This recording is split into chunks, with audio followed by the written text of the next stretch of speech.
রাহমাতুল লিল আলামিন বলেন যে মুসলমানদের মর্যাদা আল্লাহ পাক এত বাড়ান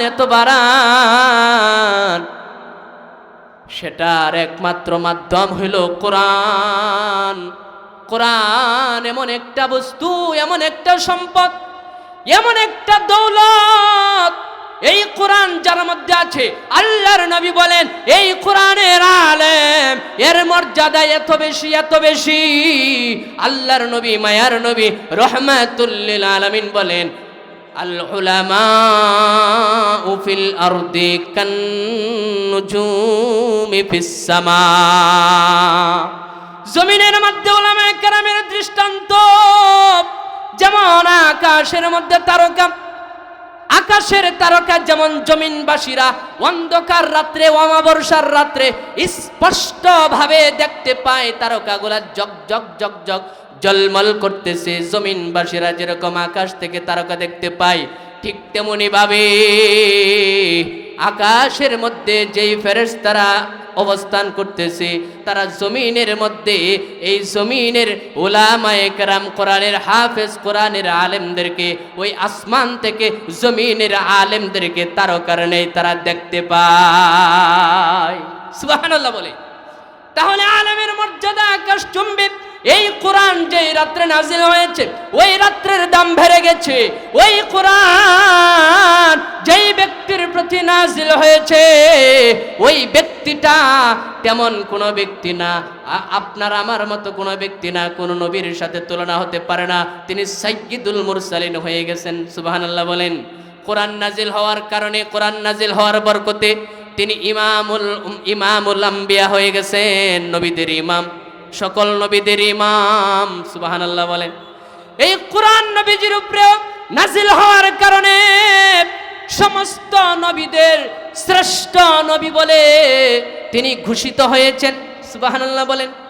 আরে এই কোরআন, যেই কোরআনটা আপনার আমার ঘরের আলমারির মধ্যে রেখে দিলাম, এই কোরআনটা এমন একটা কোরআন, এমন একটা গ্রন্থ, যেই গ্রন্থটা যেই ব্যক্তির প্রতি নাজিল হয়েছে আল্লাহ পাক তাকে সমস্ত নবীদের মধ্যে শ্রেষ্ঠত্ব দান করলেন। যেই রাত্রের মধ্যে নাজিল হয়েছে সেই রাত্রটাকে 1000 মাস অপেক্ষা বেশি সম্মানিত করে দিলেন। বলেন সুবহানাল্লাহ। আল্লাহ পাক 30 নম্বর পারা সূরাতুল কদরের 1 থেকে লাস্ট পর্যন্ত এই কোরআন নাজিলের রাত্রে নিয়ে কথা বলেন। আল্লাহ পাক বলেন ইন্না আনজালনাহু ফি লাইলাতিল কদর লাইলাতুল কদরি খায়রুম মিন আলফি শাহর। আল্লাহ পাক রব্বুল আমিন বলেন নিশ্চয় আমি এই কোরআন নাজিল করেছি ফি লাইলাতিল কদর, কদরের রাত্রিতে। আল্লাহ নিজে এই কথা বলে, নিজেই প্রশ্ন করে, নিজেই উত্তর দেন। আল্লাহ নবীজিকে প্রশ্ন করেন ওমা আদরাকা মা লাইলাতুল কদর। ইয়া রাসূলুল্লাহ, ইয়া হাবিবাল্লাহ, ওগো আমার বন্ধু, আপনি কি জানেন লাইলাতুল কদর কি? ওমা আদরাকা মা লাইলাতুল কদর লাইলাতুল কদরি খায়রুম মিন আলফি শাহর। আল্লাহ পাক বলেন আরে লাইলাতুল কদর হলো এমন একটা রাত্র যেই রাত্রটা 1000 মাস অপেক্ষা উত্তম। যেই 1000 মাস হলো 84 বছর 4 মাস। সুবহানাল্লাহ বলেন। 1000 মাস সমান সমান 84 বছর 4 মাস। সুবহানাল্লাহ বলে। ওই 84 বছর 4 মাস এমন একটা রাত্র যেই রাত্রটা হলো লাইলাতুল কদর। রমজান মাসের 27 তারিখের রাত্রি, বেজুর রমজান মাসের বেজুর দিনগুলোর মধ্যে, শেষের বেজুর দিনগুলোর মধ্যে লাইলাতুল কদর। বলেন ওই লাইলাতুল কদরের আলাদা কি মর্যাদা? না না, তার কোনো মর্যাদা নাই।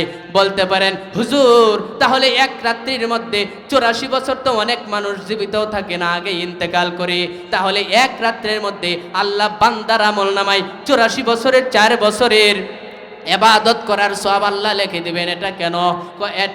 এটার কারণ হলো স্বয়ং এই কোরআন। সুবহানাল্লাহ বলে। সম্মানিত মাওনাবাসী, আপনারা ভালো আছেন? আজকের এই কোরআনের মাজলিস এখানে হওয়াতে আপনারা খুশি না বেজার? কে কে আমরা খুশি? মেহেরবানি করে আমরা আল্লাহ তাআলাকে আমাদের হাত কানা দেখায় দেই। সকলে একটু হাতটা তুলি, সকলে বলি আলহামদুলিল্লাহ। প্যান্ডেলের বাহিরে যারা আছি আমি প্রত্যেককে অনুরোধ করব, আমরা প্রত্যেকেই প্যান্ডেলের ভিতরে চলে আসি এবং এই কোরআনের মজলিসের সম্মান বর্ধনার্থে আমরা চেয়ারে বসে যাই। এখানে বসলে পরে আল্লাহ তাআলা এই কোরআনের খাতিরে, কোরআনের বরকতে, কোরআনের যেরকম ইজ্জত মর্যাদা আল্লাহ তাআলা অনেক বাড়িয়ে দিয়েছেন, এই কোরআনের খাতিরে যারা এখানে আসবে, বসবে, দিনী কথা শুনবে, কোরআনের কারণে আল্লাহ তাআলা তাদের মর্যাদাও বাড়িয়ে দিবেন। বলেন সুবহানাল্লাহ। তো এই বিষয়ের উপরেই আমি আপনাদের সামনে তিনটি আয়াতের অংশ বিশেষ তেলাওয়াত করেছি। প্রথমে আমি তেলাওয়াত করেছি সূরাতুজ জুমারের 23 নম্বর পারার সূরাতুজ জুমারের 9 নম্বর আয়াতের লাস্টের অংশ। তারপরে আমি আপনাদের সামনে তেলাওয়াত করেছি সূরা মুজাদালার 11 নম্বর আয়াত 28 নম্বর পারার। তারপরে তেলাওয়াত করেছি 14 নম্বর পারার সূরা নাহলের 43 নম্বর আয়াতের অংশ বিশেষ। এবং সহিহ বুখারীর বর্ণনায় 71 নম্বর হাদিস আপনাদের সামনে পাঠ করেছি, তার সাথে আরেকখানা হাদিস আপনাদের সামনে পাঠ করেছি। এই আয়াত এবং হাদিসগুলোকে সামনে রেখে আমার বিষয়ের উপরে অতি সংক্ষেপে কিছু কথা বলবো। আপনারা শুনতে রাজি আছেন? আল্লাহ তাআলা সব ভাইকে আমলের নিয়তে শোনার তৌফিক দান করেন, সকলে বলুন আমিন। সম্মানিত উপস্থিতি, বলেন জানার দাম বেশি না মানার দাম বেশি? জোরে বলতে হবে, জানার দাম বেশি না মানার দাম বেশি? শয়তান অনেক জানতো, কিন্তু একটা কথা সে মানে নাই। বলতে পারবেন কোন কথাটা মানে নাই? আদম আলাইহিস সালামকে আল্লাহ তাআলা সৃষ্টি করার পরে বলেছিলেন, হে ফেরেশতা, তোমরা সকলেই আদমের সম্মানার্থে অবনত মস্তকে তার সম্মান প্রদর্শন করো, তাকে সেজদা করো। সকল ফেরেশতারা সেজদায় অবনত হলো, কিন্তু শয়তান সে তার মাথাকে আল্লাহ তাআলার এই হুকুমের সামনে সে নত করতে পারল না, আদম আলাইহিস সালামকে সম্মান প্রদর্শন করতে পারল না। পরিণতিতে চিরতরে সে জান্নাত থেকে বহিষ্কৃত হয়ে চিরতরে সে জাহান্নামী হয়েছে। কথা বলেন ঠিক কিনা? সেই শয়তান শুধুমাত্র একটা কথাকে অমান্য করেছিল, তার 600 বছরের ইবাদত বন্দেগী যা ছিল সব বরবাদ হয়ে গেছে। কথা বলেন ঠিক কিনা? এজন্য জানার থেকে মানার দাম অনেক অনেক গুণে বেশি, ঠিক কিনা? তো আমি যেই বিষয়ের উপরে আলোচনা করব সেটা হচ্ছে কোরআনের আলোকে উলামায়ে কেরামের মর্যাদা। সুবহানাল্লাহ বলে। কোরআনের আলোকে উলামায়ে কেরামের মর্যাদা। আল্লাহ পাক রব্বুল আলামিন বলেন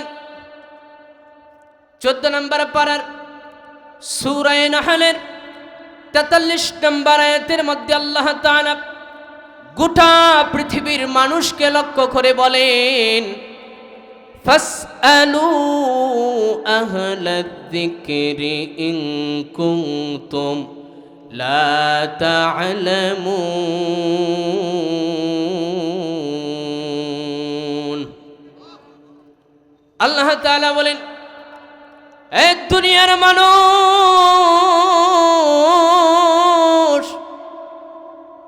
আমার গোলামেরা, ফাসআলু আহলাদ যিকরি, যারা আহলে যিকির ওয়ালা, যারা কোরআনের জ্ঞানী, যারা কোরআন ওয়ালা, কোরআনের আলেম, তোমরা তাদের কাছে জিজ্ঞাসা করো। তোমরা যদি কোনো বিষয়ে না জানো, যারা জানে তাদের কাছে তোমরা জেনে নাও, তাদের কাছে তোমরা জিজ্ঞাসা করে ওই বিষয়ের উপরে জ্ঞান নিয়ে নাও। যেই বিষয়ে তোমরা জানো না, ওই বিষয়ের উপরে তোমার ধারণা যারা জানে তাদের কাছ থেকে নাও। জানতে হবে, না জানিয়া মন গড়া কোনো কিছু করা যাবে না। মুসলমানদের প্রত্যেকটা আমল নবীজির সুন্নাত মোতাবেক, কোরআনের নির্দেশ মোতাবেক, আল্লাহর হুকুম অনুযায়ী তার মাথার তালু থেকে পায়ের তালু পর্যন্ত সম্পূর্ণটাই কোরআনের নিয়ম অনুযায়ী তার চালাতে হবে। তার ঘরের পরিবার থেকে সমাজ সহ ইউনিয়ন পর্যায়ে, উপজেলা পর্যায়ে, বিভাগীয় পর্যায়ে, জেলা পর্যায়ে, বিভাগীয় পর্যায়ে, একটা দেশ পর্যায়ে, একটা দুনিয়া পর্যায়ে যত মানুষ থাকবে, প্রত্যেকটা মানুষকে কোরআনের নির্দেশনা অনুযায়ী তার জীবনকে চালাতে হবে। তার ব্যক্তিগত জীবন চালাতে হবে, তার পারিবারিক জীবন চালাতে হবে, তার সামাজিক জীবন চালাতে হবে, তার রাষ্ট্রীয় জীবন চালাতে হবে। মন গড়া মানুষের মনের নীতি দ্বারা কোনো বিধান আল্লাহ তাআলা কবুল করবেন না, কোনো আমল আল্লাহ কবুল করবেন না। এই জন্যে সম্মানিত হাজিরিন, আমাদের প্রত্যেকটা কাজ করার আগে তা আগে জেনে নিতে হবে এটা হালাল না হারাম, এটা জায়েজ না না জায়েজ, এটা বৈধ না অবৈধ, এটা আমি মুসলমান হিসাবে করা যাবে কি যাবে না, সেটা জানার পর সেই বিষয়ে আমার কাজ করতে হবে। কথা বলেন ঠিক কি না? আজকে আমরা মুসলমানরা এমন মুসলমান হয়ে গেলাম, আরে আমি শুধু খালি যুক্তির আলোকে চলতে চাই, শুধুই আমার প্রত্যেক কাজের মধ্যে যুক্তি, স্ত্রীর সাথে যুক্তি, বাবার সাথে যুক্তি, মায়ের সাথে যুক্তি, বন্ধুর সাথে যুক্তি, খালি যুক্তি আর যুক্তি। কিন্তু আমি যেই কাজটা করব সেটা কি কোরআনের সমর্থন করে কিনা সেটা আমার জানার কোনো সুযোগ নাই। আমি মনের সিদ্ধান্তে সেই কাজ করে ফেললাম। শয়তানেও মনের যুক্তির দ্বারা কাজ করার চেষ্টা করেছিল। আল্লাহ তাআলা তার মনের অনুসরণ করার কারণে তার 600 বছরের বন্দিগি আল্লাহ তাআলা ডিলিট করে দিলেন, ফরম্যাট মেরে দিলেন, একেবারে সম্পূর্ণ বরবাদ করে দিলেন। বলেন নাউজুবিল্লাহ। এই জন্য সম্মানিত হাজরিন, আপনাকে আমাকে জানতে হবে, সঠিকটা জেনে তারপরে আমাকে মানতে হবে। আল্লাহ পাক রব্বুল আলামিন তিনি বলেন, ফাসআলু আহলাদ যিকরি ইন কুনতুম লা তা'লামুন। এ বান্দা, তুমি যদি না জানো তাহলে যারা জানে তাদের কাছ থেকে জেনে নাও। আল্লাহর নির্দেশ। নবীজি বলেন কুন আলিমান আও মুতাআল্লিমান আও মুঈনান আও মুহিব্বা ওয়ালা তাকুন খামিসা। আল্লাহর নবী, বিশ্ব নবী, রহমাতুল লিল আলামিন, তিনি বলেন কুন আলিমান, তুমি আলেম হও। সুবহানাল্লাহ বলেন। আল্লাহ বলেন ফাসআলু আহলাদ যিকরি ইন কুনতুম লা তা'লামুন। তুমি যদি না জানো, যারা জানে তাদের কাছ থেকে জেনে নাও। আল্লাহর নির্দেশ। আরেক দিক থেকে নবীজির নির্দেশ। নবীজি বলেন কুন আলিমান, তুমি আলেম হও। সুবহানাল্লাহ বলেন। সুদ খাওয়া হালাল না হারাম? জোরে বলতে হবে। সুদ খাওয়া হালাল না হারাম? এই সুদের বিষয়ে এমন কোন বালেগ পুরুষ মুসলমান নর নারী আল্লাহর আসমানের নিচে জমিনের উপরে নাই যে জানে না সুদ খাওয়া হারাম। আমার মনে হয় প্রত্যেকটা বালেগ পুরুষ নারী সকলেই জানে সুদ খাওয়া হারাম। ঠিক কি ঠিক না?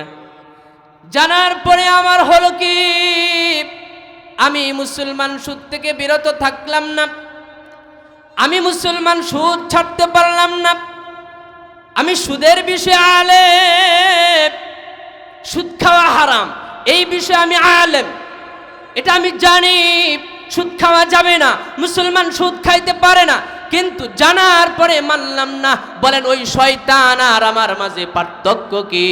শয়তানেও মানে নাই, আমিও মানলাম না।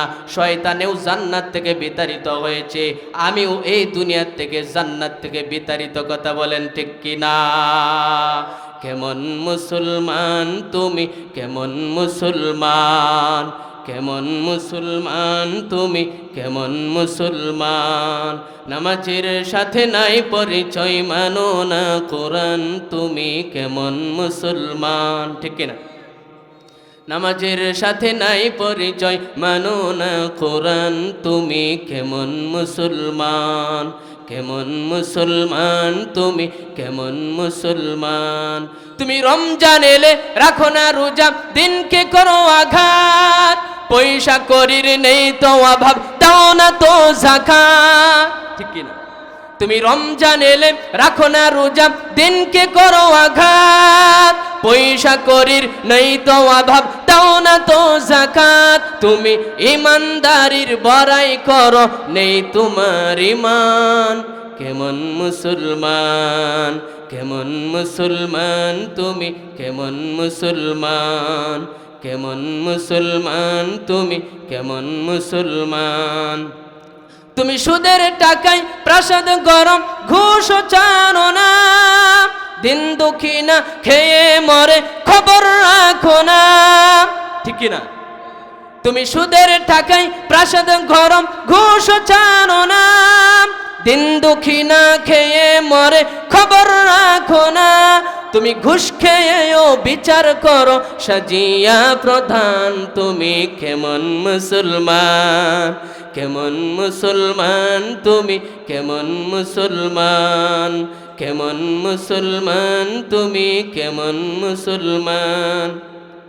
তুমি নবীর উম্মত দাবি করো, সুন্নাহ মানো না, নবীর অপমানে তোমার হৃদয় কাঁদে না। তুমি নবীর উম্মত দাবি করো, সুন্নাহ মানো না, নবীর অপমানে তোমার হৃদয় কাঁদে না। তুমি বিজাতীয় সংস্কৃতিকে সপেছ পরাণ, তুমি কেমন মুসলমান, কেমন মুসলমান তুমি, কেমন মুসলমান, কেমন মুসলমান তুমি, কেমন মুসলমান। নামাজের সাথে নাই পরিচয়, মানো না কোরআন, তুমি কেমন মুসলমান। ঠিক কিনা? এই জন্য সম্মানিত মুসলমান ভাইরা আমার, সবার আগে আমাকে জানতে হবে, জানার পর দ্বিতীয় নাম্বার মুসলমানের যেই কাজ, আমি যেই পরিমাণ জানলাম সেই পরিমাণ আমাকে মানতে হবে। ঠিক কি ঠিক না? না মানলে আমার মুসলমানিয়ত ঠিক থাকবে না। সাইনবোর্ডের দ্বারা কেউ মুসলমান হতে পারে না। মাথায় পাগড়ি, গায়ে জুব্বা, মুখে দাড়ি, এইগুলা দ্বারা মুসলমানের পরিচয় না। আব্দুল্লাহ ইবনে উবাই ইবনে সুলুল, ওই মুনাফিকের মুখেও দাড়ি ছিল। আমি নামাজ পড়ি না, আমি মিথ্যা কথা বলে, ও মুসলমান। মুনাফিক আব্দুল্লাহ ইবনে উবাই ইবনে সুলুল, তার মুখেও দাড়ি ছিল, তার মুখেও দাড়ি ছিল, তার গায়ে জুব্বা ছিল। ওই আমিও মিথ্যা কথা বলে মুনাফিকি করি। আমার গায়েও জুব্বা আছে, মাথায় পাগড়ি আছে, মুখে দাঁড়িয়ে আছে। বলেন ওই আব্দুল্লাহ ইবনে উবাই ইবনে সুলুল্লাহ মুনাফিক, আর আমার মাঝে পার্থক্য কি? সেও মিথ্যা কথা বলতো, আমিও মিথ্যা কথা বলি। আব্দুল্লাহ ইবনে উবাই ইবনে সুলুল, সেও মিথ্যা কথা বলতো, আমিও মিথ্যা বলি। সে ওয়াদা লঙ্ঘন করতো, আমিও আমার বন্ধুর সাথে ওয়াদা ঠিক রাখি না। দোকানদার হইলে কাস্টমারের সাথে আমি ওয়াদা ঠিক রাখি না। আমি কাস্টমার হইলে দোকানদার ভাইয়ের সাথে আমার ওয়াদা আমি ঠিক রাখতে পারি না। আমি ওয়াদা খেলাফি করি। আমার কাছে কেউ আমানত রাখলে আমানত আমি ঠিক রাখতে পারি না, আমানতের খেয়ানত করি।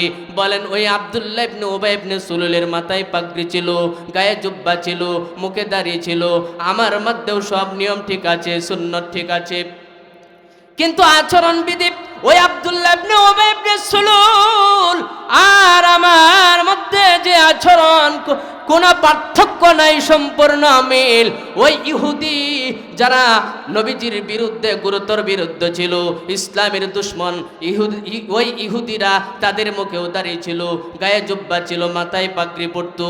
ওই ইহুদি তারা রাসূলের দুশ্মন ছিল, ইসলামের শত্রু ছিল, কোরআনের দুশ্মন ছিল।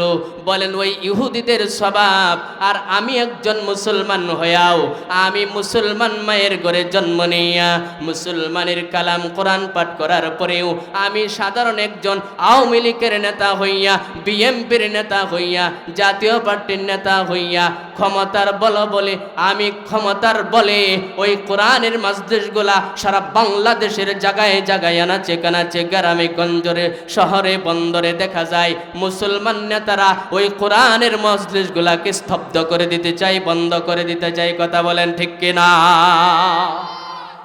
ওই মুনাফিক আব্দুল্লাহ ইবনে উবাই ইবনে সুলুল সে ছিল মুসলমানের কোরআনের গুরুতর দুশমন, শত্রু। ইহুদিরা ছিল মুসলমানের কোরআনের গুরুতর দুশমন আর শত্রু। এখন আমি মুসলমান হওয়ার পর ওই স্বভাব চরিত্র যদি আমি মুসলমানের মধ্যে থাকি, আমি আল্লাহ যে দলের নেতা হই না কেন, আমি চাই জামাত ইসলামের নেতা হই, আমি চাই ইসলামী আন্দোলনের নেতা হই, আমি যদি কোরআন বিরোধী কোনো কাজ করি, আমি যদি রাষ্ট্রদ্রোহী কোনো কাজ করি, আমি যদি ইসলাম বিরোধী কোনো কাজ করি, আমি যদি ক্ষুধাদ্রোহী কোনো কাজ করি, তাহলে বলেন ওই ইহুদিদের স্বভাব আর আমার স্বভাবের মধ্যে পার্থক্য রইল কোথায়? কোনো পার্থক্য নেই। কথা বলেন ঠিক কিনা? এই জন্য সম্মানিত হাজরিন, আমি আরেকটা আয়াত তেলাওয়াত করেছি। আল্লাহ পাক রব্বুল আলামিন বলেন, কুল হাল ইয়াস্তাউিল্লাযীনা ইয়া'লামুনা ওয়াল্লাযীনা লা ইয়া'লামুন। নবীজি আপনি বলেন, যারা জানে আর যারা জানে না। কুল নবী আপনি বলেন, হাল ইয়াস্তাউিল্লাযীনা ইয়া'লামুনা ওয়াল্লাযীনা লা ইয়া'লামুন। যারা জানে আর যারা জানে না, এই দুই জাতি কি সমান? নবীজিকে আল্লাহ তাআলা বলতেছেন, অর্থাৎ এই প্রশ্নটা ইস্তেফহামে ইস্তেনকারী, অর্থাৎ এই দুই জাতি কোনোদিন এক হতে পারে না, সমান হতে পারে না। যারা জানে আর যারা জানে না, তারা কোনোদিন এক গ্রুপের দল হতে পারে না, এক দলভুক্ত হতে পারে না। জান্নেওয়ালাদের মর্যাদা আকাশ চুম্বি, যারা জানে না তাদের মর্যাদা মাটি চুম্বি। কথা বলেন ঠিক কিনা? আল্লাহ পাক রব্বুল আলামিন 28 নম্বর পারার সূরাতুল মুজাদালার ওই 11 নম্বর আয়াতের অংশের মধ্যে বলেন, যে অংশটা আপনাদের সামনে আমি তেলাওয়াত করেছিলাম, আল্লাহ তাআলা বলেন, ইয়ারফাইল্লাহুল্লাযীনা আমানু মিনকুম ওয়াল্লাযীনা উতুল ইলমা দারাজাত। আল্লাহ পাক রব্বুল আলামিন বলেন, তোমাদের মধ্যে যারা ঈমানদার, যারা মুসলমান কালিমা পড়ে মুসলমান হয়েছে, ঈমানদার, তোমাদের মধ্যে ঈমানদারদের মর্যাদা আল্লাহ ওই কাল কিয়ামতের ময়দানে হাসরের মাঠে তাদের মর্যাদা বাড়াইয়া দিবেন। ওই ইহুদি মুশরিকরা শুধুই তাকায়া থাকবে, শুধুই আফসোস করবে, আক্ষেপ করবে, দুঃখ করবে, আর বলবে, ইয়াকুলু ইয়া লাইতানি কদ্দামতু লিহায়াতি। বলবে আফসোস করে, আক্ষেপ করে, আয় আফসোস, আয় দুঃখ, আক্ষেপ, আমি এই হাসরের মাঠে আসার আগে যদি আমি আমার আমলনামার অ্যাকাউন্টের মধ্যে যদি কিছু জমা করতাম, আজকে আমার এই দুঃখ করতে হয় না, আফসোস করতে হয় না। এভাবে আক্ষেপ করতে থাকবে। আল্লাহ তাআলা বলেন, শুধু যারা ঈমানদার তাদের মর্যাদা ওই কিয়ামতের ময়দানে আল্লাহ তাআলা বাড়িয়ে দিবেন।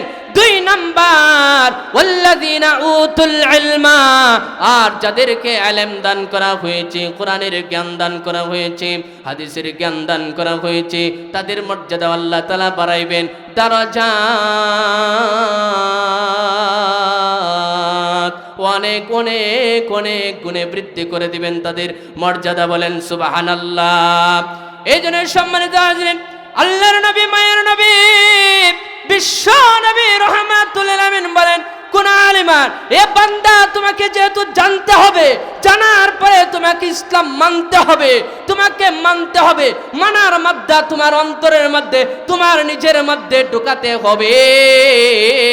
না মানিয়া ইবলিসের সর্বনাশ হয়েছে। ও মুসলমান, আপনি আমিও যদি আমার ধর্মের গ্রন্থ আমি না মানি, আমার জন্যও বরবাদি আছে, ধ্বংস আছে। এই জন্য নবী বলেন, কোন আলিমান, তুমি আলেম হও। এক নম্বর অপশন নবী বললেন, আলেম হতে পারো নাই, তোমার এই অপশনের পরে আমি তালা লাগাই নাই। নবীজি বলেন, আও মুতাআল্লিমান, দ্বিতীয় নাম্বার সুযোগ তোমার রয়েছে, তুমি আলেম না হতে পারলে তুমি আলেমের ছাত্র হয়ে যাও। সুবহানাল্লাহ বলেন, আলেম হও, আলেম না হতে পারলে আলেমের ছাত্র হও। আরে তুমি ছাত্র হতে পারো নাই, বয়োবৃদ্ধ বয়সে তুমি নামাজ ধরেছো, ইসলাম ধরেছো, আমল ধরেছো, এর আগে তুমি শয়তানে তোমাকে এদিক সেদিক ঘুরাইছে, এখন তুমি বৃদ্ধ, লেখাপড়া করে আলেম হতে পারো নাই, আলেমের ছাত্র সাজতে পারো নাই। নবীজি বলেন, তোমার জন্য আফসোসের কোনো কারণ নাই। আল্লাহর নবী ওই বৃদ্ধ বাবাজিদের জন্য, যারা মাদ্রাসায় পড়ে নাই, তাদের জন্য একটা সুযোগ করে দিলেন, আও মুঈনান, না হয় তুমি তৃতীয় নাম্বার সুযোগ, আলেমের সাহায্যকারী হয়ে যাও। বলেন সুবহানাল্লাহ। আরে তুমি আলেমের সাহায্য করতে পারো না, তোমার কথার দ্বারা সাহায্য করার সুযোগ মেলে না, আর্থিক তুমি সাহায্য করতে পারো না, অভাবে আছো। আরে তুমি আশা ছেড়ে দিও না। আল্লাহর নবী বলেন, আও মুহিব্বা, ও মুসলমান, রাহমাতুল লিল আলামিন মায়ার নবী, তিনি মুসলমানের জন্য চতুর্থ নাম্বার অপশন রেখে দিলেন, তুমি আলেমকে ভালোবাসনেওয়ালা হয়ে যাও। সুবহানাল্লাহ বলেন, আলেমকে ভালোবাসলে কত লক্ষ টাকা ব্যয় হয়। একজন আলেমকে আমি অন্তরে অন্তরে ভালোবাসবো। কোরআনের আলেম, যার ভিতরে কোরআন আছে, তাকে আমি শ্রদ্ধা করব, ভক্তি করব, সিলুট জানাবো, সম্মান প্রদর্শন করব। বলেন কত কোটি টাকা আমার ব্যয় হবে? 1 টাকাও না, 1 পয়সাও না। ঠিক না? আমি যদি আমার অন্তরের মধ্যে আলেমদের মর্যাদা ঢুকায় রাখতে পারি, নবীজি বলেন, এই মুসলমান, শুধু যদি তোমার অন্তরের মধ্যে ওই আলেমের প্রতি শ্রদ্ধা আর ভালোবাসা যদি ঢুকাইতে পারো, আল্লাহর নবী মায়ার নবী রাহমাতুল লিল আলামিন বলেন, তাহলেও তুমি আলেম না হতে পারলেও ওই ভালোবাসা থাকার কারণে আলেমরা যেই মর্যাদায় সমাসীন হবে কাল হাসরের ময়দানে, আল্লাহ পাক এই ভালোবাসার কারণে তোমাকে ওই স্থানের মধ্যে নিয়ে তুলে দিবেন। বলেন সুবহানাল্লাহ। এই জন্য নবীজি বলেন, আমার উমা মান হাব্বা, হাসরের ময়দানে প্রত্যেকটা ব্যক্তি ওই ব্যক্তির সাথে অবস্থান করবে যে যাকে ভালোবাসতো। আমি যদি চোরকে ভালোবাসি, আমি চোরের সাথে হাসর করব।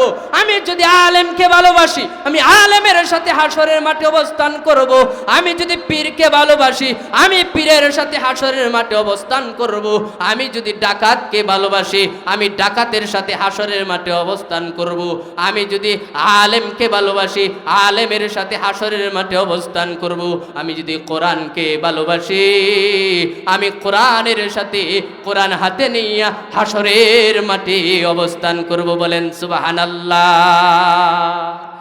এই জন্য সম্মানিত হাজরিন, মুসলমানদের মর্যাদা আল্লাহ এত বাড়ান।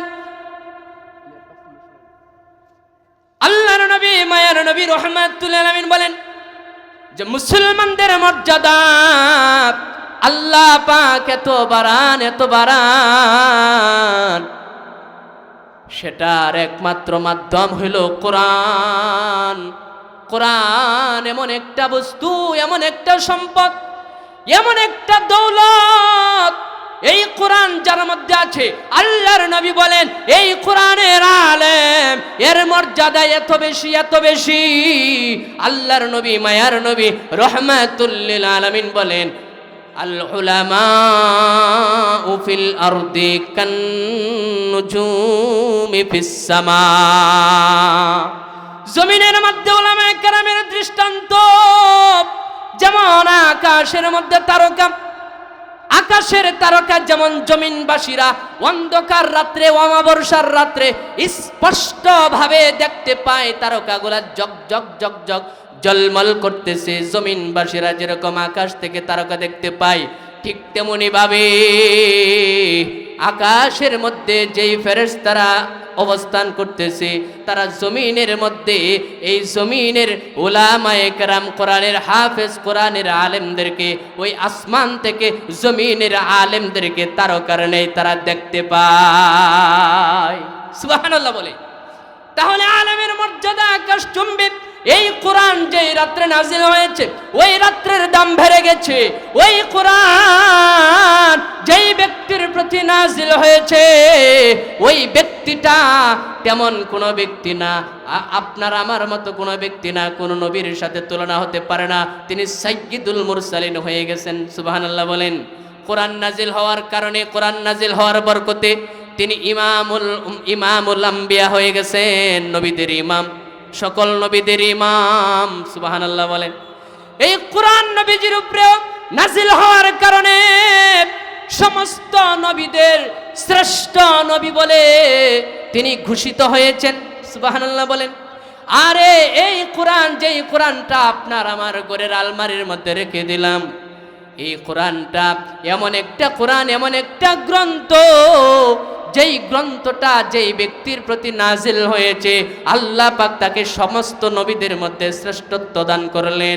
যেই রাত্রের মধ্যে নাজিল হয়েছে সেই রাত্রটাকে 1000 মাস অপেক্ষা বেশি সম্মানিত করে দিলেন। বলেন সুবহানাল্লাহ। আল্লাহ পাক 30 নম্বর পারা সূরাতুল কদরের 1 থেকে লাস্ট পর্যন্ত এই কোরআন নাজিলের রাত্রে নিয়ে কথা বলেন। আল্লাহ পাক বলেন, ইন্না আনজালনাহু ফি লাইলাতিল কদর লাইলাতুল কদরি খায়রুম মিন আলফি শাহর। আল্লাহ পাক রব্বুল আমিন বলেন, নিশ্চয় আমি এই কোরআন নাজিল করেছি ফি লাইলাতিল কদর, কদরের রাত্রিতে। আল্লাহ নিজে এই কথা বলে, নিজেই প্রশ্ন করে, নিজেই উত্তর দেন। আল্লাহ নবীজিকে প্রশ্ন করেন, ওমা আদরাকা মা লাইলাতুল কদর। ইয়া রাসূলুল্লাহ, ইয়া হাবিবাল্লাহ, ওগো আমার বন্ধু, আপনি কি জানেন লাইলাতুল কদর কি? ওমা আদরাকা মা লাইলাতুল কদর লাইলাতুল কদরি খায়রুম মিন আলফি শাহর। আল্লাহ পাক বলেন, আরে লাইলাতুল কদর হলো এমন একটা রাত্র যেই রাত্রটা 1000 মাস অপেক্ষা উত্তম। যেই 1000 মাস হলো 84 বছর 4 মাস। সুবহানাল্লাহ বলেন। 1000 মাস সমান সমান 84 বছর 4 মাস। সুবহানাল্লাহ বলেন। ওই 84 বছর 4 মাস এমন একটা রাত্র যেই রাত্রটা হলো লাইলাতুল কদর।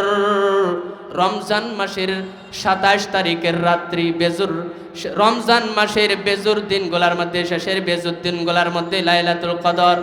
বলেন ওই লাইলাতুল কদরের আলাদা কি মর্যাদা? না না, তার কোনো মর্যাদা নাই। বলতে পারেন, হুজুর তাহলে এক রাত্রির মধ্যে 84 বছর তো অনেক মানুষ জীবিতও থাকে না, আগে ইন্তেকাল করে। তাহলে এক রাত্রের মধ্যে আল্লাহ বান্দার আমল নামায় 84 বছরের 4 বছরের ইবাদত করার সওয়াব আল্লাহ লিখে দিবেন। এটা কেন? এটার কারণ হলো স্বয়ং এই কোরআন। সুবহানাল্লাহ বলে। রাত্রটা সাধারণ রাত্রির সাথে তুলনা হতে পারে না। যেই রাত্রির মধ্যে এই কোরআন নাজিল হয়েছে ওই রাত্রির মর্যাদা 84 বছর 4 মাসের সমান হয়ে গেছে। আর এই কোরআনটা যেই মাসের মধ্যে নাজিল হয়েছে ওই মাসটা আল্লাহ তাআলা 12 মাসের মধ্যে শ্রেষ্ঠতম মাস বলে ঘোষণা করে দিয়েছেন। বলেন সুবহানাল্লাহ। কারণ আল্লাহ পাক রব্বুল আলামিন যেই ব্যক্তির উপরে কোরআন নাজিল হয়েছে তার মর্যাদা আল্লাহ আকাশচুম্বী করে দিলেন। যেই ব্যক্তি কোরআনের হাফেজ হয় তার মর্যাদা আকাশচুম্বী করে দিলেন। যেই রাত্রির মধ্যে এই কোরআন নাজিল হয়েছে এই রাত্রিকে অন্যান্য রাত্রির থেকে মর্যাদা বাড়ায় দিলেন। যেই ব্যক্তির মধ্যে, যেই বস্তুর মধ্যে, যেই পাত্রের মধ্যে, যেই ঘরের মধ্যে, যেই জায়গার মধ্যে কোরআন থাকবে ওই ব্যক্তি, ওই বস্তু, ওই জায়গা, ওই মাস, ওই বছর, ওই সময় আল্লাহ পাক সবগুলা কোরআনের বরকতে তার মর্যাদা বাড়ায় দিবেন, বলেন সুবহানাল্লাহ। এই মাওনা বাজারে আজকের যেই জায়গার মধ্যে ওয়াজ মাহফিল হইতেছে, এই মাহফিলটা শুরু হওয়ার আগে বাজারের সমস্ত জায়গার সাথে তুলনা ছিল। যখন থেকে এই মাহফিলের অধিবেশন শুরু হয়ে গেছে তখন থেকে এর মর্যাদা আল্লাহ তাআলা এত বাড়াইছেন, নবীজি বলেন এটা জান্নাতের অংশ হয়ে গেছে, বলেন সুবহানাল্লাহ। এখানে যারাই ঢুকবে জান্নাত থেকে গুনাহ নিয়ে ঢুকতে পারে না। এই মজলিসে যারা আসবে, পৃথিবীর মসজিদগুলো হলো আল্লাহ তাআলা জান্নাতের অংশ, কোরআনের মজলিসগুলো হলো জান্নাতের অংশ, মাদ্রাসাগুলো জান্নাতের অংশ। মাদ্রাসার মধ্যে কোরআনের তালিম দেওয়া হয়, মসজিদগুলোর মধ্যে কোরআন তেলাওয়াত করে নামাজ পড়া হয়, এই ওয়াজ মাহফিলগুলোর মধ্যে কোরআনের তেলাওয়াত করে তাফসীর করা হয়। সম্মানিত হাজরিন, তাহলে এই কোরআনের কারণে আল্লাহ তাআলা জাগার দাম বাড়ায়া দিয়েছেন, বলেন সুবহানাল্লাহ। তার কারণ কি? যে এই জায়গার মধ্যে কোরআনের তাফসীর হইতেছে, আর এই কোরআনের কারণে এর মর্যাদা আল্লাহ জান্নাতের সাথে তুলনা করে দিয়েছেন, বলেন সুবহানাল্লাহ। জান্নাতে যেরকম জান্নাতীরা জান্নাতে ঢোকার আগে একটি গুনাহ নিয়েও ঢুকবে না।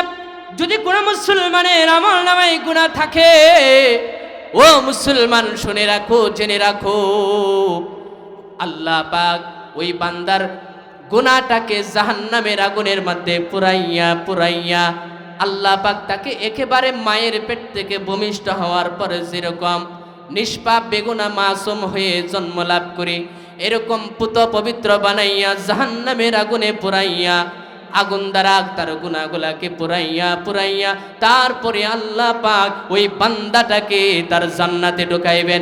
একটা গুনাহ সহ, গুনাহ হলো নাপাক, আর নাপাক নিয়ে আল্লাহ তাআলা ওই তার জান্নাতের মধ্যে একটা জান্নাতিকেও ঢুকাইবেন না, বলেন সুবহানাল্লাহ।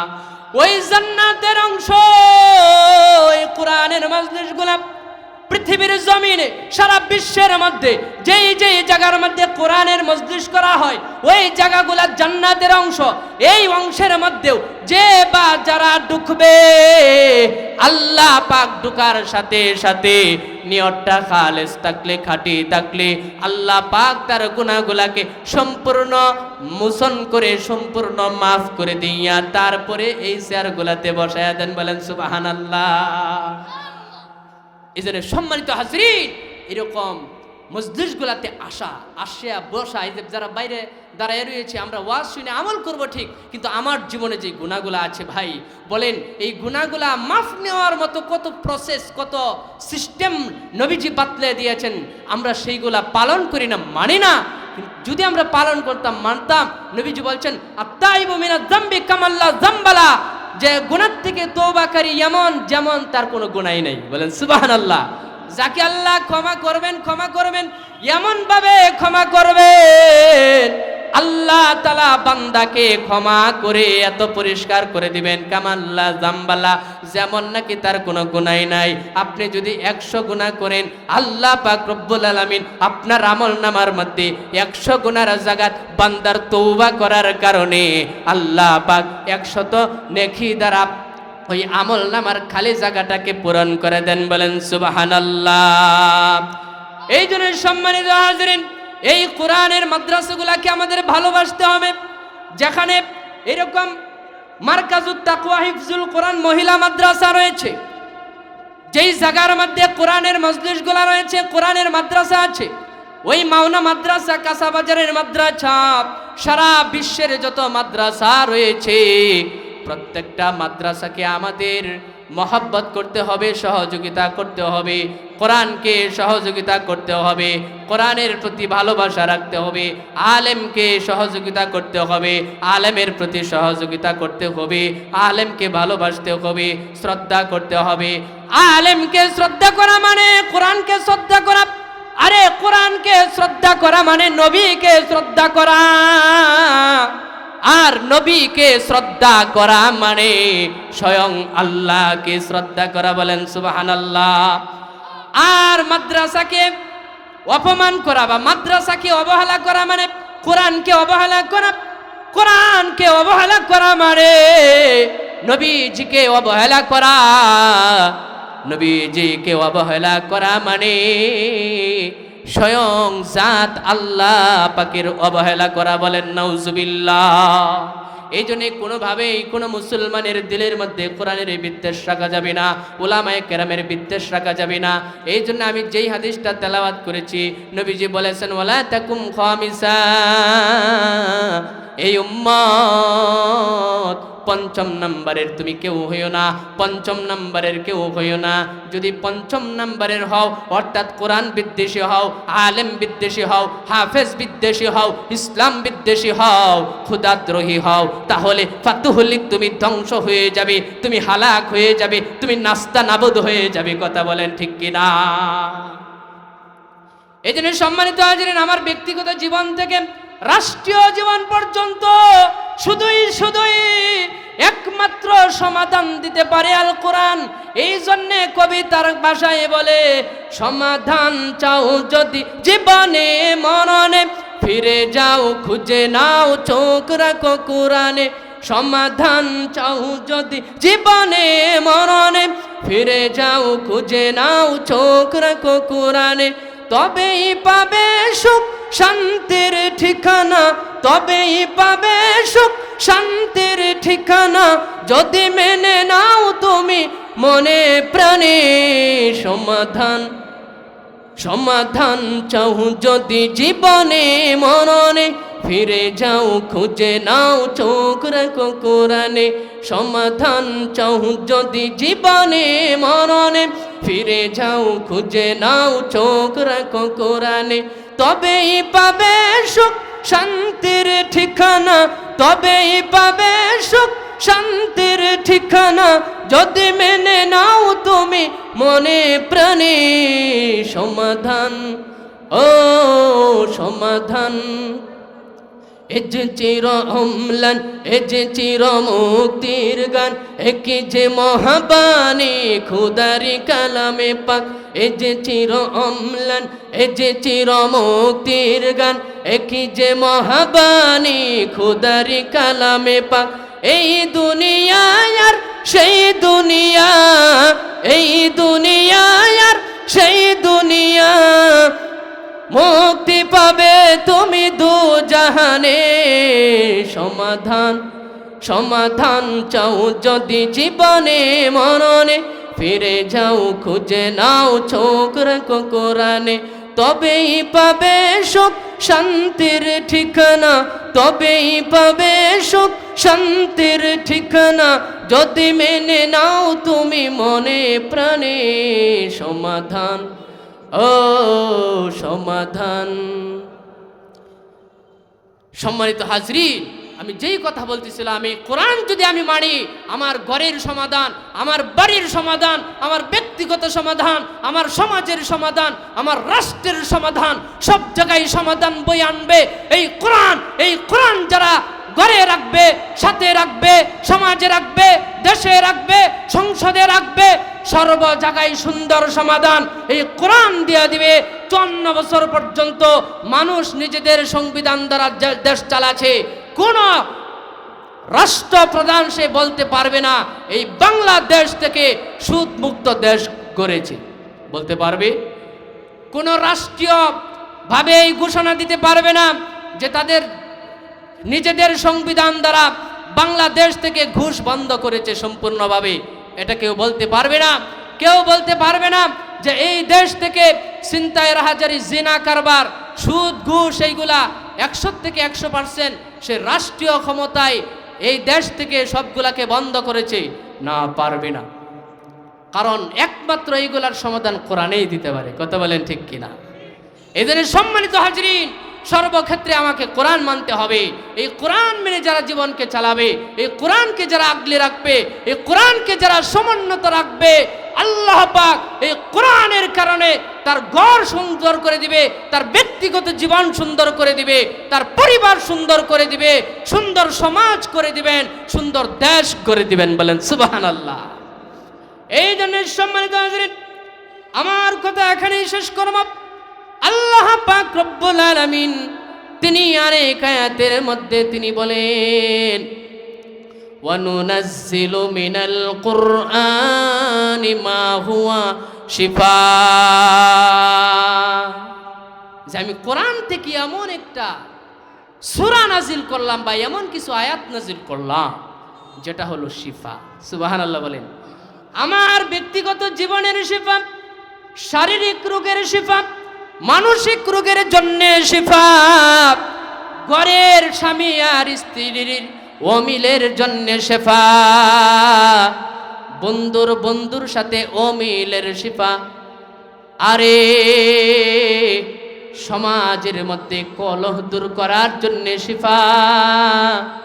এই কোরআনটা এমন কোরআন আল্লাহ নাজিল করলেন যে আমি এই কোরআনটা এমন শিফা দিলাম, এই কোরআনটা মানুষের শারীরিক বডির জন্যেও শেফা, অন্তরের জন্যেও শেফা, ঘরের জন্যে শেফা, সমাজের জন্যে শেফা, দেশবাসীর জন্যে শেফা, বিশ্ববাসীর জন্যে শেফা, সর্বক্ষেত্রেই শেফা শেফা। আল্লাহ বলেন ওয়ালা ইয়াজিদুয যালিমিনা ইল্লা খাসারা। আল্লাহ বলেন এই কোরআনটা হলো সকলের জন্য শেফা, কিন্তু যারা জালেমদের জন্য শুধু ক্ষতি আর ক্ষতি। নাউজুবিল্লাহ বলেন। আব্দুল্লাহ ইবনে উবাই মুনাফিক, তাদের জন্য ক্ষতি বয়ে আনছে এই কোরআনে। কথা বলেন ঠিক কিনা? যখন ওই কোরআনের আয়াত নাজিল হয়েছে তখন এই শরীরের মধ্যে চুলকানি আর অ্যালার্জি শুরু হয়েছে। যখন ওই কোরআনের আয়াত নতুন নতুন বিধান নিয়ে আসছে, মুনাফিকদের গায়ের মধ্যে জ্বলনি শুরু হয়ে গেছে। আল্লাহ বলেন ওয়ালা ইয়াজিদুয যালিমিনা ইল্লা খাসারা, যে জালেমদেরকে শুধু এই ক্ষতি বৃদ্ধি করে। কি কারণে? যে কথাটা আমি বলতেছি যে তাদের ক্ষতি বৃদ্ধি করে কি কারণে? কোরআনের আয়াত নাজিল হইলে পরে মাথার মধ্যে তাদের সমস্যা লাগে। কোরআনের আয়াত যখন নাজিল হয়েছে তাদের শরীরের মধ্যে চুলকানি শুরু হয়ে গেছে। এই জন্য সম্মানিত হাজরিন, এই কোরআনকে আগলে রাখতে হবে, কোরআনের সম্মান করতে হবে, আলেমকে সম্মান করতে হবে, আলেমকে আগলে রাখতে হবে, মাদ্রাসাগুলাকে আমার সমুন্নত রাখতে হবে, মাদ্রাসাগুলার মধ্যে সাহায্য সহযোগিতা করতে হবে, উলামায়ে কেরামের কাছ থেকে পরামর্শ নিতে হবে।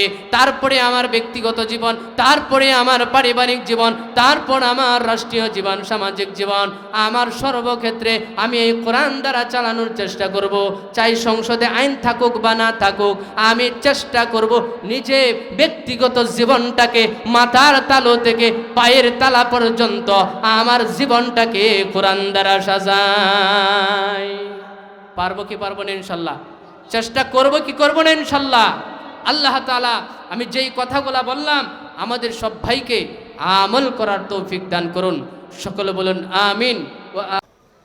মান ক্বরাআল কুরআন فأحل حلاله وحرم حرامه أدخله الله الجنة وشفعه في 10 من أهل بيته كلهم قد وجبت له النار। আল্লাহর নবী, মায়ের নবী, বিশ্ব নবী রাহমাতুল লিল আলামিন বলেন, মান ক্বরাআল কুরআন, যেই ব্যক্তি কোরআন পাঠ করল, এই কোরআনের মর্যাদা এত বেশি এত বেশি, নবীজি তিনার ভাষায় বলেন যেই ব্যক্তি কোরআন পড়লো, ফাআহাল্লা হালালাহু ওয়া হাররামা হারামা, হালালটাকে হালালভাবে ঘোষণা করলো, হারামটাকে হারাম হিসাবে ঘোষণা করলো, সাদাকে সাদা বলল, কালোকে কালো বলল, সুদকে হারাম বলল, ব্যবসাকে হালাল বলল, জায়েজকে জায়েজ, না জায়েজকে না জায়েজ, এভাবে যে পার্থক্য করে করে বক্তব্য রাখলো, কোরআন পড়লো, হালালকে হালাল হারামকে হারাম হিসাবে ঘোষণা করলো। আল্লাহর নবী, মায়ার নবী, বিশ্ব নবী রাহমাতুল লিল আলামিন বলেন, আদখালাহুল্লাহুল জান্নাহ, আল্লাহ পাক ওই ব্যক্তিটাকে জান্নাতে প্রবেশ করাইবেন। বলেন সুবহানাল্লাহ। আদখালাহুল্লাহুল জান্নাহ, আল্লাহর নবী, মায়ার নবী, বিশ্ব নবী বলেন আল্লাহ পাক তাকে জান্নাতে প্রবেশ করাবেন। ওয়াশাফাহু ফি 10 মিন আহলি বাইতি, শুধু তাকে জান্নাতে প্রবেশ করায় ক্ষান্ত না, আল্লাহ পাক রব্বুল আলামিন তাকে এমন ক্ষমতা দিবেন তার ঘরের সদস্যবৃন্দ থেকে 10 জনকে, এমন 10 জনকে সুপারিশ করে জান্নাতে ঢুকানোর পাওয়ার দিবেন। কুল্লুহুম কাদ ওয়াজাবাত লাহুন নার, যেই 10 জনের প্রত্যেক জনের জন্য জাহান্নাম অবধারিত ছিল, জাহান্নামে ঢোকাটা একেবারেই আবশ্যক ছিল। সুবহানাল্লাহ বলে। এমন চূড়ান্ত পর্যায়ের 10 জন আসামি জাহান্নামীকে সুপারিশ করে, যেই কোরআনের হাফেজ কোরআনটা পড়ে আমল করেছে, সে 10 জনকে সুপারিশ করে জান্নাতে প্রবেশ করাবে। আল্লাহ পাক তাকে এমন পাওয়ার দিবে যে সে 10 জন জাহান্নামীকে সুপারিশ করে করে জান্নাতে ঢুকায় দিবে। বলেন সুবহানাল্লাহ। আর এক হাদিসের মধ্যে নবীজি বলেন, মান করাআল কুরআনা ওয়া আমিলা বিমা ফীহি উলবিসা ওয়ালিদাহু তাজাই ইয়াউমাল কিয়ামাহ যাওউহু আহসানু মিন যাওইশ শামস ফি বুয়ুতিদ দুনিয়া লাউ কানাত ফীকুম ফামা যান্নুকুম বিল্লাযী আমিলা বিহাযা। আল্লাহর নবী, মায়ার নবী, বিশ্ব নবী রাহমাতুল লিল আলামিন বলেন, মান করাল কুরআন ওয়া আমিলা বিমা ফি, যেই ব্যক্তি কোরআন পাঠ করলো, ওয়া আমিলা বিমা ফি, আর কোরআনের মধ্যে যেই বিধান রয়েছে তার উপরে আমল করলো। আল্লাহর নবী, মায়ার নবী বলেন, উলবিসা ওয়ালিদাহু, তাহলে ওই কোরআনের পড়নেওয়ালা, কোরআনের আলেম, কোরআনের হাফেজ ওয়ালা ব্যক্তিটাকে আল্লাহ পাক এত সম্মান দিয়েছেন যে এর যে পিতা মাতা রয়েছে, আল্লাহ পাকের পিতা আর মাতা উভয়ের মাতার মধ্যে আল্লাহ পাক কিয়ামতের ময়দানে সম্মানের মুকুট পরায়া দিবে। বলেন সুবহানাল্লাহ। আরে কোরআনের মর্যাদা এত বেশি যে নিজে কোরআন পড়বে সে তো জান্নাতে যাবেই যাবে, আবার তার মা বাবার মর্যাদাও বেড়ে যায়। এই জন্যে আমার বাবার কাছে আমার একটা আবেদন থাকবে, আপনি আপনার ছেলেকে, আপনার মেয়েকে অন্তত পক্ষে কোরআনের তেলাওয়াতটা শিক্ষা করায়েন। পারা যাবে কি যাবে না? আপনার মেয়ে সন্তান ছেলেরা যদি আপনার ছোটটাকে মাদ্রাসায় ভর্তি করেন, প্রাথমিক শিক্ষাটা যেন কোরআন দ্বারা শুরু হয়। আল্লাহ পাক যেন সকলকে তৌফিক দান করে। বলেন আমিন। সম্মানিত মুসলমান ভাইয়েরা, আল্লাহর নবী বলেন, যেই ব্যক্তি কোরআন পাঠ করেছে এবং তার উপরে আমল করেছে তার মর্যাদা বাড়ছে তো বাড়ছেই, আবার সাথে সাথে উলবিসা ওয়ালিদাহু তাজাই ইয়াউমাল কিয়ামা, তার আব্বা আম্মার মাথার মধ্যে কিয়ামতের দিন আল্লাহ পাক মর্যাদার মুকুট পরাবেন। যাওউহু আহসানু মিন যাওইশ শামসি, যেই মাতার মুকুটের, যেই সম্মানিত মাতার মুকুটের আলোটা থাকবে আহসানু মিন যাওইশ শামসি, সকালবেলায় পূর্ব দিক থেকে যেই সূর্যটা ওঠে সেই সূর্যের আলো থেকে আরো সুন্দরময় আলো হবে। বলেন সুবহানাল্লাহ। ফি বুয়ুতিদ দুনিয়া, দুনিয়ার জমিনের মধ্যে যেরকম ভাবে সূর্যের আলোটা সুন্দর দেখা যায়, আল্লাহর নবী বলেন, লাউ কানাত ফিকুম, যদি সূর্যটা তোমার না, ওই মুকুটটা যদি এই দুনিয়ার মধ্যে থাকতো, তাহলে দুনিয়ার সূর্যের আলোটা ওই সম্মানিত মুকুট যেটা মাথার মধ্যে হাফেজে কোরআনের মা বাবার মাথায় আল্লাহ পরাবেন, এটা যদি এই দুনিয়ার জমিনে থাকতো, তাহলে এর আলোর কারণে দুনিয়ার সূর্যের আলোটা দুর্বল হয়ে যেত। সুবহানাল্লাহ বলে। ফামা যান্নুকুম বিল্লাযী আমিলা বিহাযা, আল্লাহর নবী বলেন, এ আমার উম্মত, তোমাদের কি ধারণা, যেই ব্যক্তি স্বয়ং এই কোরআন আমল করতেছে তার মর্যাদা কত বাড়তে পারে, কত বেশি হতে পারে। এই জন্য সম্মানিত হাজরিন, কোরআনকে আগলে রাখতে হবে, কোরআনকে সম্মান করতে হবে। আমি সম্মানিত হব, সাথে সাথে আমার আব্বা আম্মার মর্যাদা বাড়বে, আমি জান্নাতে ঢুকবো, সাথে সাথে আমার ঘর থেকে 10 জনকে জান্নাতে ঢুকাইতে পারবো। বলেন সুবহানাল্লাহ। এই কোরআন মানতে হবে, পড়তে হবে, বিপদের সময় কাজে লাগবে। মুসিবতে না পাই যদি, মুসিবতে না পাই যদি, করুণা তোমার, কবরে হাসরে কি হবে আমার। মুসিবত না পাই যদি, মুসিবত না পাই যদি, করুণা তোমার কবরে হাসরে কি হবে আমার, কবরে হাসরে কি হবে আমার। আছি গো ডুবে আমি পাপেরি সাগরে, না জানি কি হবে ওপারে হাসরে। আছি গো ডুবে আমি পাপেরি সাগরে, না জানি কি হবে ওপারে হাসরে। কেন যে ভুল পথে আমি, কেন যে ভুল পথে আমি করলাম জীবন পার,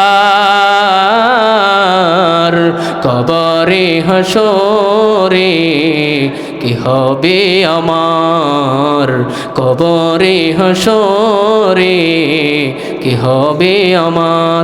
মুসিবত না পাই যদি, মুসিবত না পাই যদি, করুণা তোমার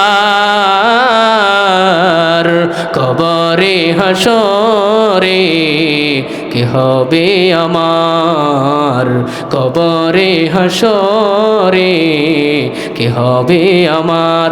তুমি তো দিয়েছো দেখিয়ে আলোর পথ, বলেছ সে পথে মিলবে রহমত। তুমি তো দিয়েছো দেখিয়ে আলোর পথ, বলেছ সে পথে মিলবে রহমত। কেন যে ভুল পথে আমি, কেন যে ভুল পথে আমি করলাম জীবন পার, কবরে হাসরে কি হবে আমার, কবরে হাসরে কি হবে আমার।